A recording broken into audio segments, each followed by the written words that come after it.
move their chairs or stand. Uh, yeah, sure. Well, how about we do that right after, because then people can see you a little better after your presentation, because they can't see you over top of them then.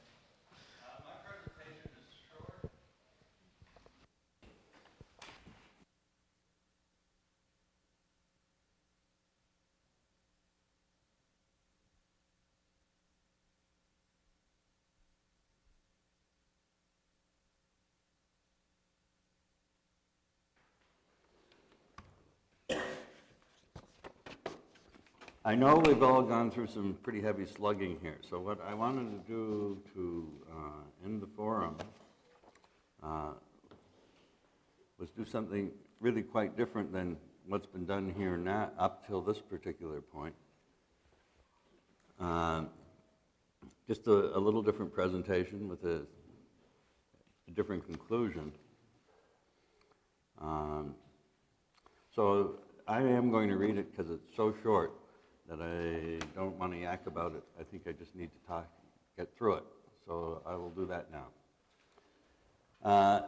When I first took this on, originally I was going to take on the part that was war and prehistory.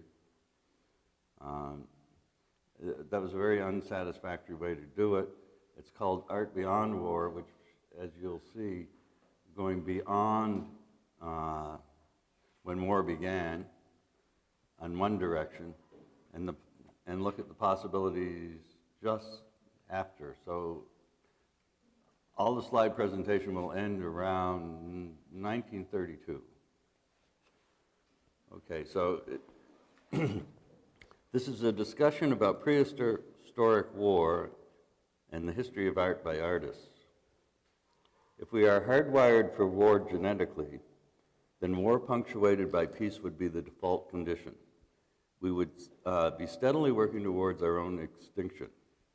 Given the age of agriculture and the 20th century wars and evolved weaponry, extinction would appear to be inevitable. There is another possibility, however. As we examine the concept of a history of art by artists, we find that the usual definition of history can no longer apply. To the history of art by artists, the act of creation of art itself is the historical event being recorded. Inherent art value is well beyond its apparent content. Philip de Sousa, in his introduction to the Ancient World at War, states, "War and history are inextricably linked. The writing of history was first developed in ancient Greece to go beyond a mere account of the events of great wars and try to explain their origins. It is my view that defining prehistory in relation to written history is not satisfactory, though it remains a persistent habit. Such a division acts as though there is not an evolutionary continuum to history itself." De Sousa follows with, "Even before that, the recording of battles and campaigns had become regular practice among most ancient civilizations." Unquote. So this act of recording was left to artists, utilizing artists' genetic ability to draw and create analogs. These works were illustrations serving the victors. In these works, often flat, sometimes three-dimensional, the value was placed on storytelling rather than inherent art value. Occasionally, the threshold of that value was crossed, but clearly this was not expected. These illustrations rapidly became highly stylized to specific cultures, clearly saleable and artistically uninteresting. This ability and demand for illustration and later portraiture would become the bread and butter craft for artists until replaced by the inexpensive photograph. From the point of view of the history of art by artists, those works that do not cross the threshold of art are essentially non-events.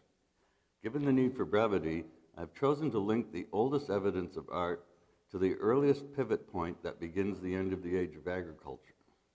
My argument is that the claim to spiritual monopoly, instituted firstly by the legalization of Christianity by Constantine, and then becoming the codified state religion of the empire under Theodosius I, breathed new life into the Roman Empire for another 1,500 years. This was a declaration of a spiritual, knowledge monopoly, providing the universal divine right to rule of the Roman warrior class, protected by capital punishment for heresy. The schisms in the empire regarding the rightful claim of sovereignty by would-be Caesars would set the European and Asian empires into perpetual war until 1945. The magnitude of the power of this spiritual monopoly had no historical precedence. This inadvertent cultural hybrid was a contradiction beyond imagination. A pacifist religion of slaves, when crossed with the Roman legions, created what would prove to be the ultimate warrior class, Christian soldiers. By 1914, collectively, they had conquered or subdued most of the planet. Once again, they were poised to take on each other for the ultimate claim to the empire. The first hairline crack, that is the beginning of the end of the age of agriculture, appears in the mid-1400s, the sculpture Mary Magdalene by Donatello. Donatello's repossession of the artist's individual spiritual expression broke the prescription of the monopoly. This expression launched the freedom of the Renaissance. This freedom, always dangerously on the edge of heresy, was the gateway to the Enlightenment. So began the downward spiral of the feudal age of agriculture. Soon a reactive force of a new spiritual schism would hasten the advent of the empirical principles of modern Western science. But first, the monopoly on the extent of knowledge had to be broken. This was done by the great artists of the Renaissance. This presentation has narrowed its focus to 3 late Paleolithic caves and 6 artists from the modern period, beginning with the Renaissance. It is a statement of the 35,000-year depth of artists' history. So I'm going to show this afterwards, so I'm going to give what is going to come rather than say anything at all during the presentation. So the caves. The most ancient of the art is from the Chauvet Cave, previously dated from 32,000 before present, but recently revised to 36,000 before present, utilizing advanced carbon dating. Geology, paleontology, and evolutionary science are constantly yielding new historical evidence of the evolutionary history of humans, as well as the life of the planet itself. As a consequence, the extent of the historical record and the extent of human knowledge have been growing exponentially. Radiometric dating, invented in the early 20th century, was greatly enhanced by radioactive carbon dating in 1949, though relatively large-scale swings in reevaluated timelines can be confusing. Papers written describing evidence must themselves be constantly updated in relation to estimated time. Accurate carbon dating has now been extended to up to 50,000 years, especially useful to the treks from Africa by modern humans, and particularly to the incursion into Europe, now well within its parameters. That's the parameters of carbon dating. Carbon dating citations must accompany cave and rock art if we are to identify its provenance. This is especially true of the Mesolithic and Neolithic period sites, where those sites have been used continuously into the modern era. I have this problem with all of my reference sources regarding this period, and although many drawings have been set as examples of expanding the technology of tools, I have been unable, with the best databases and search engines currently available, JSTOR for example, to establish the provenance of the published drawings placed as evidence to the source's individual arguments. As a consequence, although there is some highly interesting literature on this subject, this lack of provenance of the presented records has caused me to omit their arguments as conjecture rather than evidence. What sets the late Paleolithic caves apart is that the work from the Upper Paleolithic period was preserved intact. Discovered in late 1994, the art of the Chauvet Cave is by far the earliest. Jean Clot, in Return to Chauvet Cave, states that the work falls into 2 groups, one of 32,000 to 30,000 before present, that's years before present, and one 27,000 to 26,000 before present. This will clearly have to be updated, but these dates are still much earlier than the Altamira and Lascaux caves. The Lascaux cave was discovered in 1940. According to Norbert Ogerlat in Lascaux, Movement, Space, and Time, carbon dating in the passageway in the shaft yields 17,200 before present and 16,000 plus or minus 500 before present. As well, the last, and this is a quote, last attempt to enter the cave, which was perhaps merely an occupation close to the entrance, left no trace of portable objects or coloring matter, which means that there's not likely to have been an incursion from there, and certainly no effect on the work that was done. And the weighted mean of the 5 more recent dates is 8380 plus or minus 60 before present, close quote. In 1998, a radiocarbon result of 18,600 before present was obtained. So although the swings in time exist and may continue, they are well within the relevance of this presentation. The Altamira cave was found in 1879. Dating of the art varies from 16,480 before present to 14,480 before present, so that's over 2,000 years. The artists.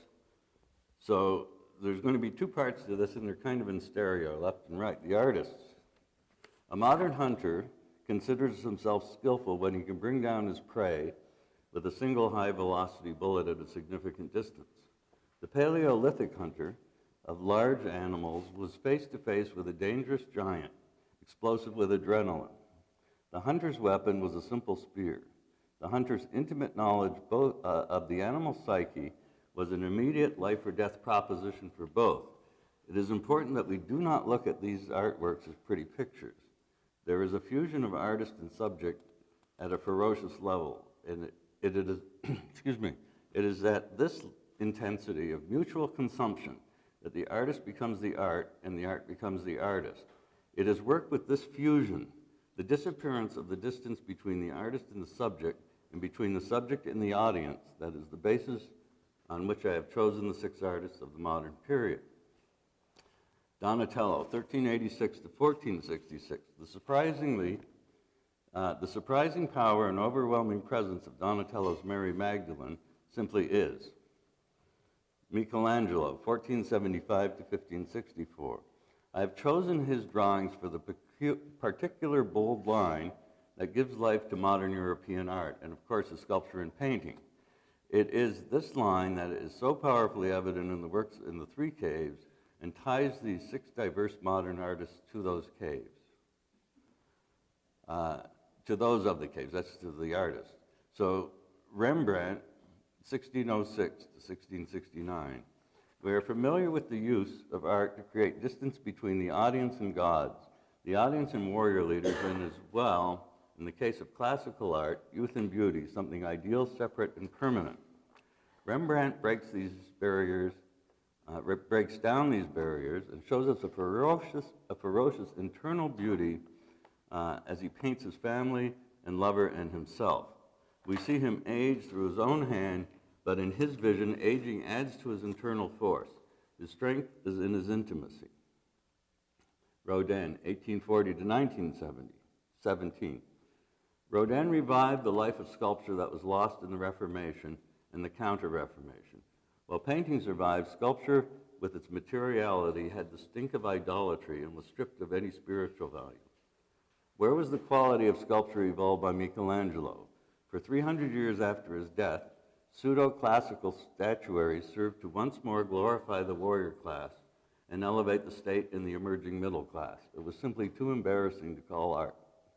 By reviving the importance of Michelangelo as his point of departure, Rodin appears to have single-handedly rescued sculpture. His presence in Paris, contemporary to Impressionism, Post-Impressionism, and Cubism, was serendipity at its finest.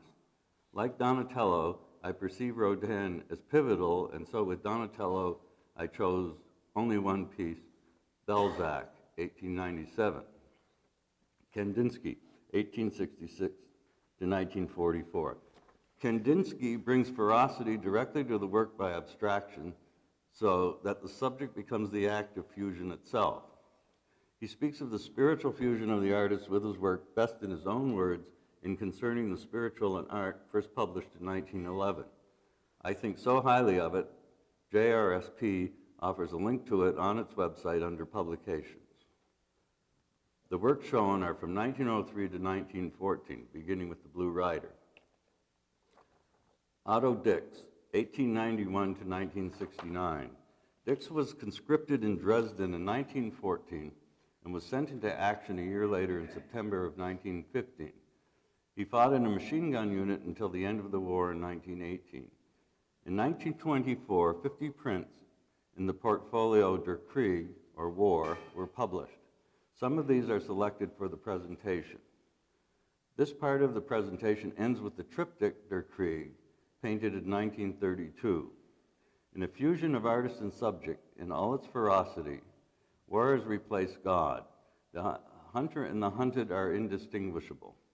Intricably bound, the hunter and the hunted are indistinguishable, intricately bound in eternal horror. This is not a cynical voice, it is the voice of the artist. It is the warning of the witness. To explain this, I will present my introduction to Series 6, which hopefully we'll get out to see. This introduction is part of a letter to another artist. So this is quoting myself.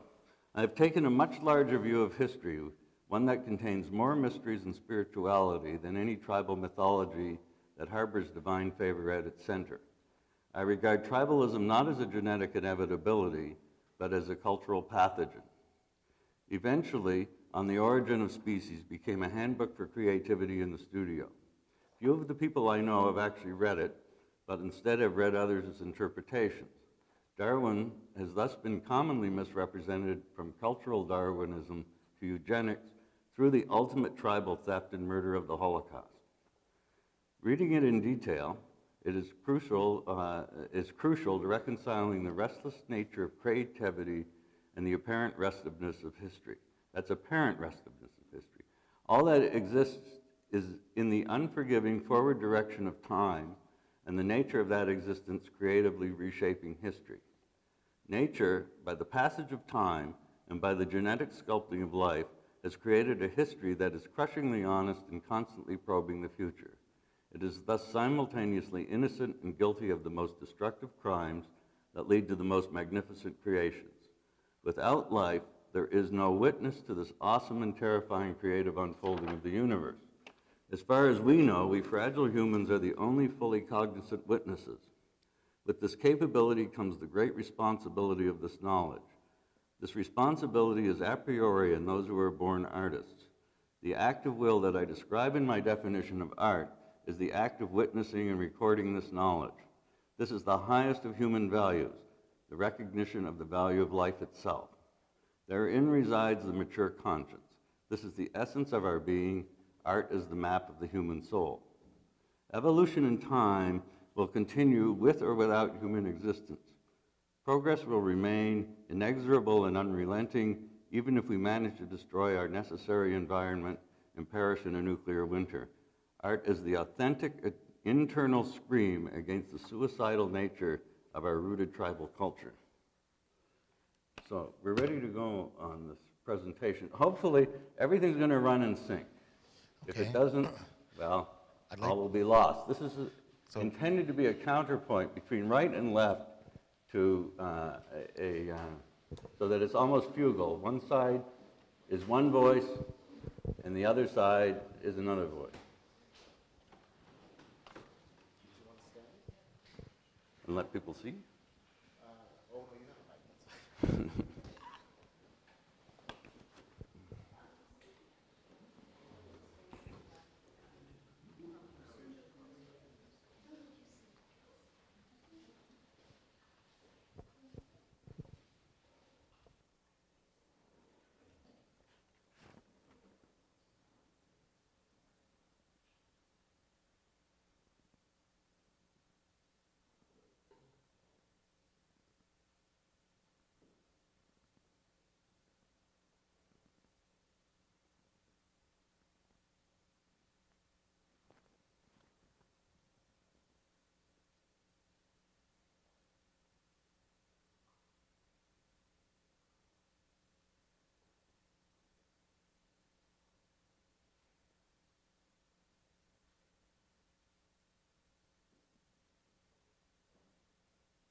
Yeah, there's more. There's more. Yeah. There's more. No, please, take your seats. Yeah. This is a visual interlude.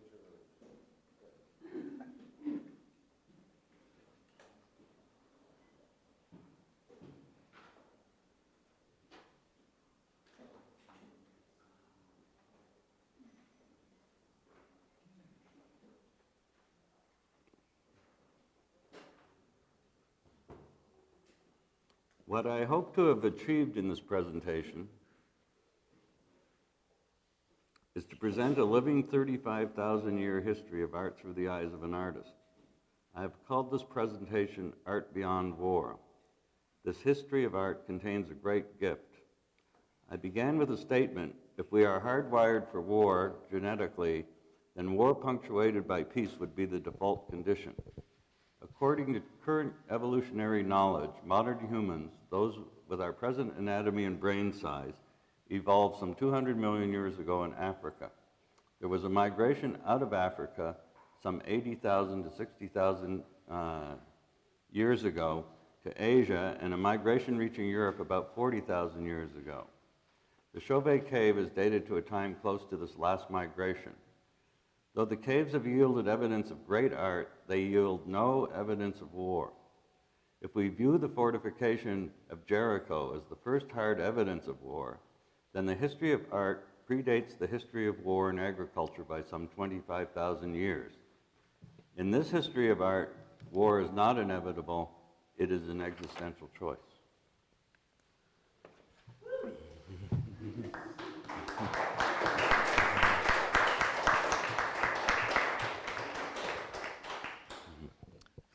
Thank you. Very powerful. Would like to open it up to the table first, and then thereafter members of the audience. If anybody wants to start off comments and questions? Yes? Just a brief conjecture. There seems to be a disconnect between the breakthrough of Donatello and Michelangelo, and having the fusion of the artist and the subject, and both in the viewer, and the inherently collective nature of war, which is less about individuals than about groups. And I noticed clearly that the Deeks witnessing is of the Isenheim altarpiece. You can see the Christ of Grunewald upside down with the pockmarks in his skin, very much clearly referring to the collective experience of the German Renaissance. And I wonder whether you'd agree that there are two pathways, one towards the fusion of an artist as an individual with the face of humanity or of animal life that he sees, of living things that he sees, and that witnessing, and the other being the puzzlement of an artist facing a collective that may be the source of the violence, not the individual, not human nature, but something about certain kinds of social organization under conditions of contest for power, wealth, women, and so on, a whole range of issues that are not genetic, certainly not innate, but may be involved in collective life. You show very much the individual as the focus of your measure of the artist. But is there a separate sub-trajectory that you'd want to think about in which artists view the collective? I'm thinking of Siena, where in the town hall is I think the very first secular painting. Is it Lorenzetti? I forget who it is, but it shows good and bad government on the walls of the town hall in Siena, and that's 1350. It's before Masaccio and Fra Angelico and so on, but it has a collective focus rather than the individual. I wonder if you'd comment on the perhaps different agendas of artists when they're facing an individual human versus a collective. Mm-hmm. Well, what I wanted to show with this is the idea of art being a fusion with the subject. So it wouldn't have mattered to me whether it was collective or singular or not. I just wanted to show works that are not that commonly shown. You pick Michelangelo. I picked the drawings because the drawings in the cave use that lifeline so strongly. So there was a different purpose to the showing. Were there lifelines in the digs? See what I'm saying? If we deal Oh, with collective works, absolutely. there are. I agree. Yeah, That's what I agree. absolutely. That's why Are they're they the there. same? That's why I showed that. Interesting question. From the artist's point of view, yes. They are. Yes, I would have to say yes, because you notice in there is this fantastically complete abstract painting from the cave, right? So you say, well, they're painting animals. Well, no, not just animals. They had the abstract vision, so that there is a complete modernist painting there that crosses the line. So I haven't thought it through that far, and I don't know whether I can. It seems to me that if your experience is collective, you're going to fuse with the collective reality, if that's the reality that you choose to fuse with. Dix fuses with an awful lot of singular people later on, so his experience in the trenches are the ones that he expresses in Der Krieg. But there are very many singular paintings. He had a deep sense of the spiritual. And one of the things I remember his son telling me was that he would pick prostitutes, the degenerates, because they were closest to God. That there was something very much in the artist's calling as sacred, and totally separate from churches. It's not doctrine, but it's different. It's the art that's sacred. It's the sacred in art. But you might find it in the individual wreck of a human being, maybe the way Mary Magdalene is presented. Well, I would think so, yeah.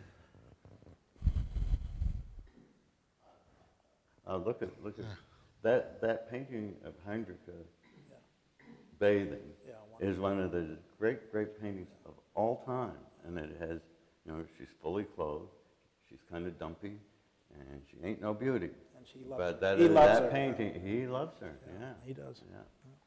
So where do you? Larry's got a comment. Just a quick question and sort of an observation question.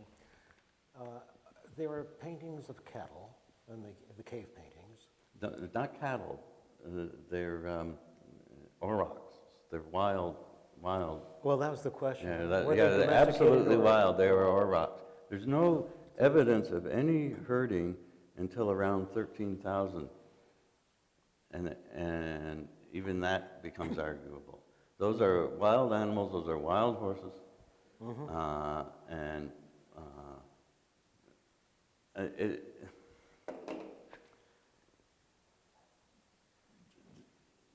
Vaughn and I have, I don't know, I hope you don't mind saying, we butchered cows here, and cows are not wild animals. They just kind of stand there and they just drop. I would say an auroch would probably be a very dangerous animal to confront. Okay, the observation is that some of the cave paintings appear to me to be more like sketches than finished works of art. Well, Was this meant to be to show motion, where you had different images of? Well, there's two things that to speak to something that's going on in the caves, which you got to keep in mind. This is all on the ceiling, and they are managing to get the perspectives correct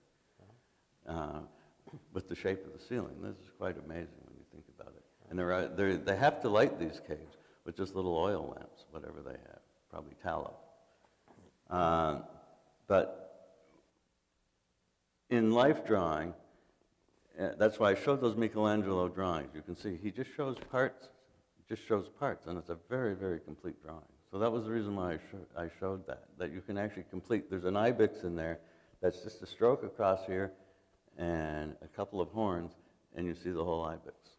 Now that's the nature of abstraction itself. So when you say sketches, I don't regard those as sketches. You see, that's the whole thing. If you can catch that lifeline, that may be the whole work. But you had Well, that may be a three modern eye. I lifelines. don't know what they thought, but certainly they left those pieces. But you had 3 or 4 lifelines in a row. Oh, those were one cats. behind her. What- Those are amazing, and those come from the Chauvet Cave, and there are 3 cats in that drawing. And just like that, and there are 3 cats in that drawing. And they're side by side by side. Yeah. Firstly, the cats are scarier than hell, because you got to then think, what do they do with the cats? Did they eat them? Did they share food with those cats? Or did the cats come and raid their food? Who the hell were these cats? There are no cats in Lascaux. There's no cats in Altamira.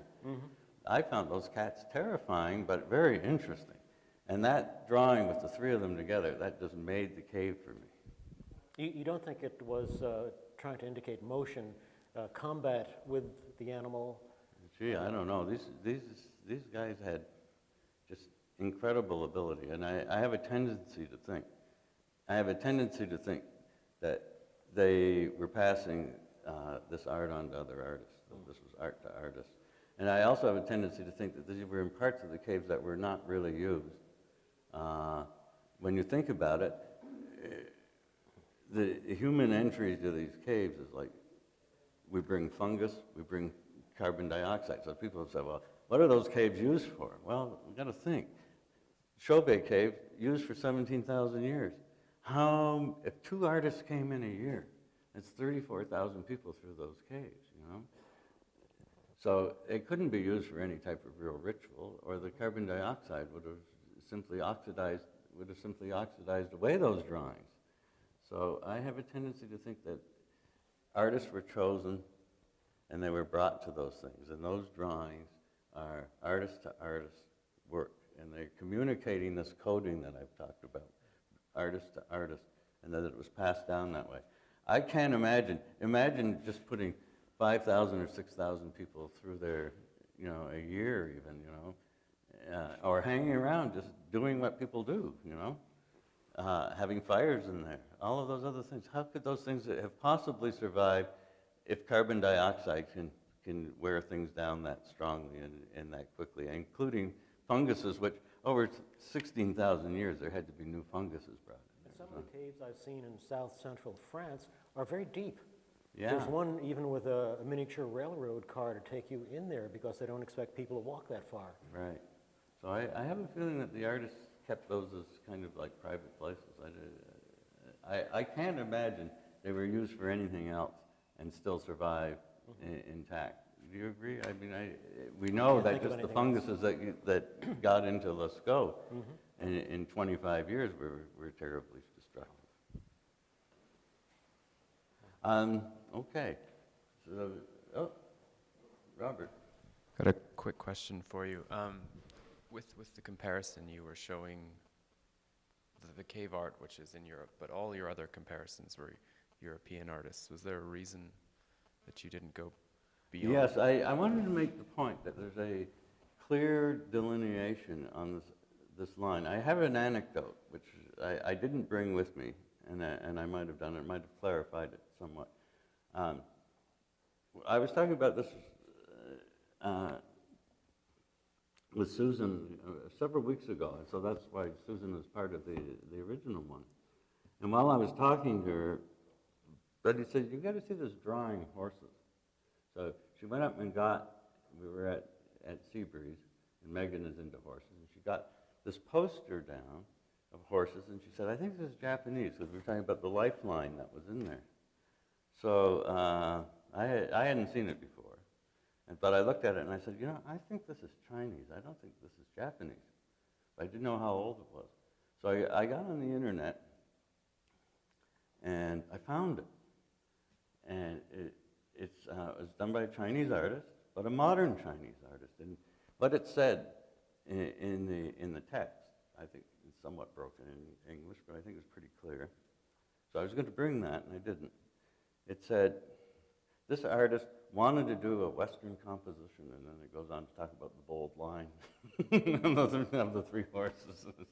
And then if you look at ancient Chinese art, you're going to find what I call the stylized line. And they stylize that line, and then that's very important to understand that stylized line, just as it's important to understand the lifeline that I talk about. The stylized line is a prescriptive line for artist to artist, and you're dealing with Muslim art as well, right? Islamic art.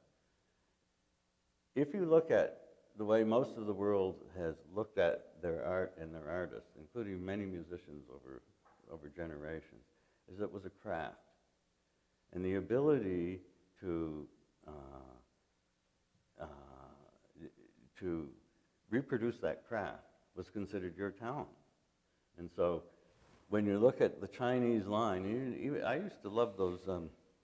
Turner did a great series on after Taoist brush painting of landscape painting, and his were like European to the core.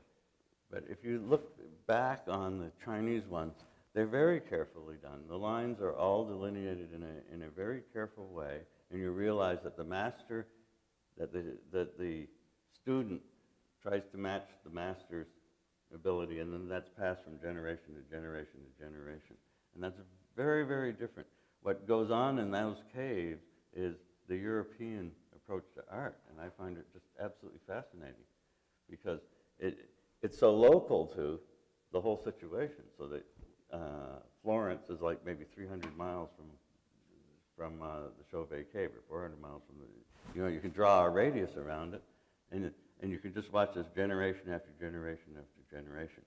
That's as close to a meme as I think that I could describe, and that's why we didn't talk about memes this time around. Last year we talked about memes, and it was just, do they exist or don't they exist?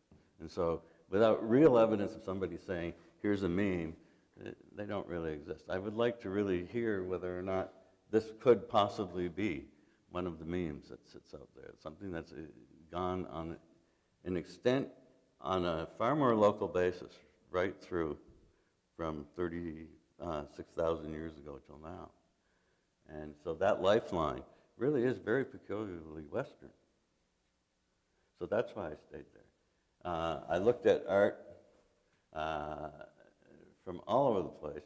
In North America, it tends to be warriors, highly stylized, with a totally macho statement. And what I wanted to do was, with that fusion, I wanted to show somebody like Rembrandt, who's just totally soft, with the same fury in his work that those artists in the cave had.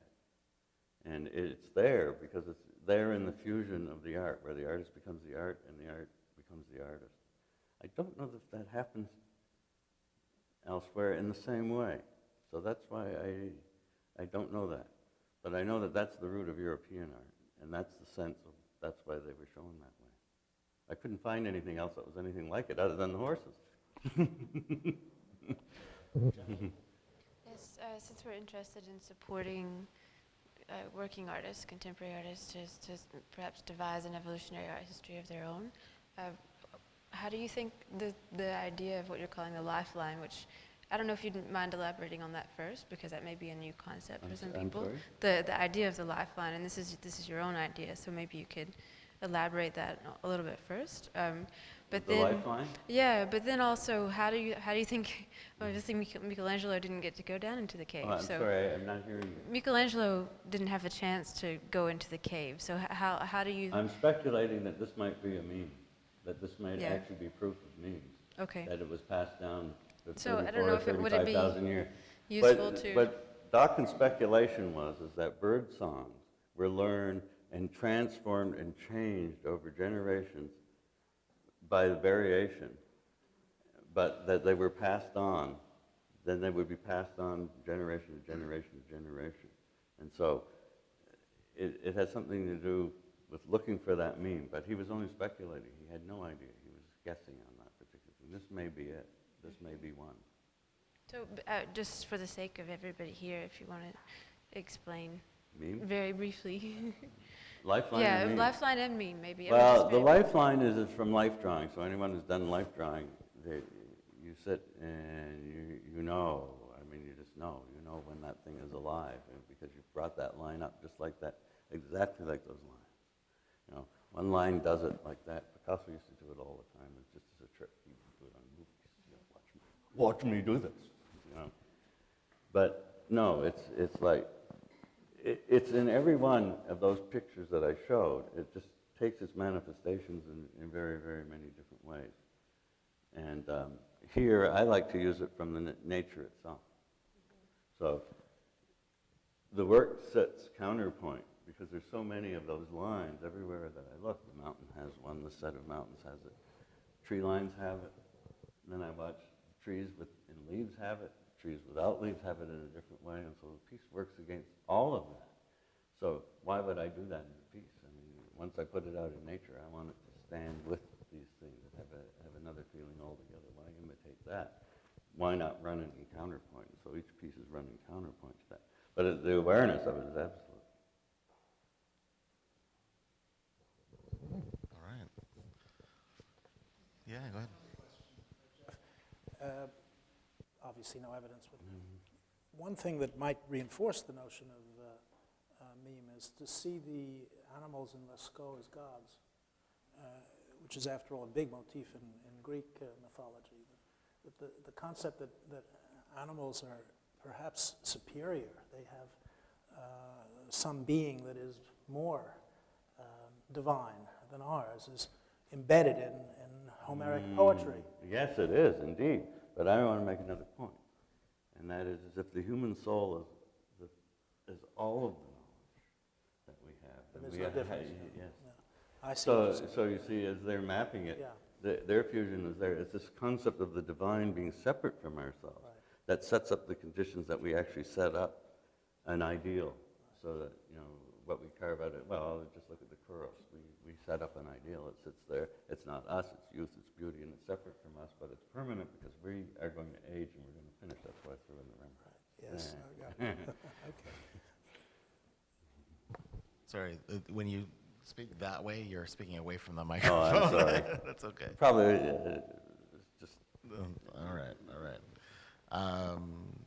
Any comments from the audience? Anything that struck you? Did everyone get all of the artists that were talked about in the presentation? Okay. Anybody who hasn't made a comment so far?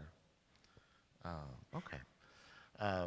Jeff wanted to take us out. The folks who are, I'm not sure if there's any last comments from the table before we go.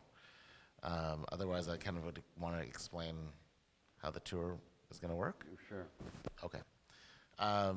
So for our out-of-town guests, as I noted in the program, Jeff is going to take them to some of the later work. And what we'd like to do is invite the observers and other participants to take a look through some of the books in the back that Jeff has used in the presentation. And there's some coffee and treats there. You're welcome to stay if you'd like to. And for those who have come to join us as speakers and as essay readers, we'd like you to join us out in the park with some perhaps jackets. So, and then we'll try to be, what time is it now? It's 3:22. So it's going to be sort of a 45-minute, 35 to 45-minute introduction to the later work, because we do need to come back and catch that plane. Yeah, sure. Did you want that outside, or did you want that right now? Sure, and perhaps Melba, you could get a picture of that too. Sure.